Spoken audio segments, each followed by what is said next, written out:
रायगड, महाराष्ट्रासह देश विदेशातील ताज्या बातम्या पाहण्यासाठी मॅक्स इंडिया लाईव्ह चॅनलला सबस्क्राईब करा आणि बेल आयकॉन दाबायला विसरू नका.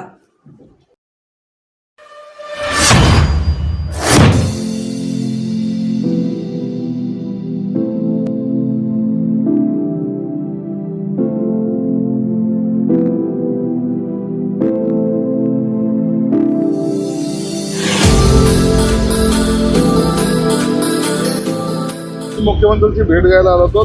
तब्येतीची चौकशी करायचा प्रयत्न होता माझा, परंतु आता सध्याला त्यांच्याकडे डॉक्टर उपस्थित आहेत. त्यांना ते चेक केलेलं आहे, त्यांना एक डोस दिलेला आहे आणि त्यामुळं मुख्यमंत्री आता आराम करतात.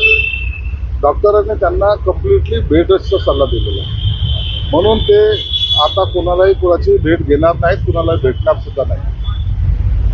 सर, जागा वाटपचा तिढा अजून सुटला नाही. अंतिम तयारी आझाद मैदानावर पाहायला मिळते. जागा वाटपचा तिढा हा फार किरकोळ गोष्ट आहे, तो आज किंवा उद्या सुटून जाईल. फक्त आता मुख्यमंत्र्यांच्या नावाची घोषणा करणं पक्षश्रेष्ठीचं बाकी आहे. त्यांनी ज्यांच्या नावाची घोषणा करेल त्यांचा शपथविधी हा त्यावेळेला होईल आणि त्याच्यामध्ये सर्वजण आम्ही सहभागी होऊ. अमित शहाकडून जे संभाव्य मंत्रिपदाचे उमेदवार आहेत त्यांचं रिपोर्ट कार्ड अमित शहाकडून मागवलं गेलं असं म्हणतात. रिपोर्ट कार्ड मागवणं ही प्रोसेसचा भाग आहे.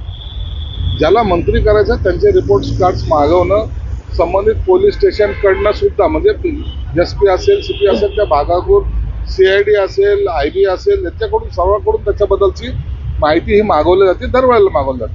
मग तशी मागवली असेल तर ते काही चुकीचं नाही. मागवून नंतर व्हेरीफाय केल्यानंतर मंत्रिपदाची शपथ दिली जाते. काय जर मुख्यमंत्री उपमुख्यमंत्र्यांचं पद घेतील का किंवा गृहमंत्री पदाचा पेच अजून देखील कायम आहे? मुख्यमंत्री तब्येत चांगली होऊ द्या, त्यावर ते स्वतःच निर्णय घेतील.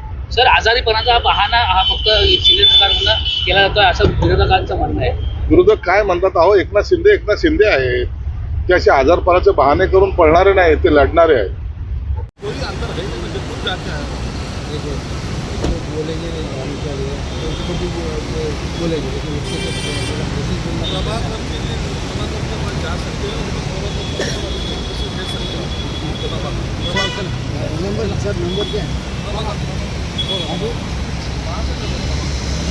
कोई नहीं दे जाएगा।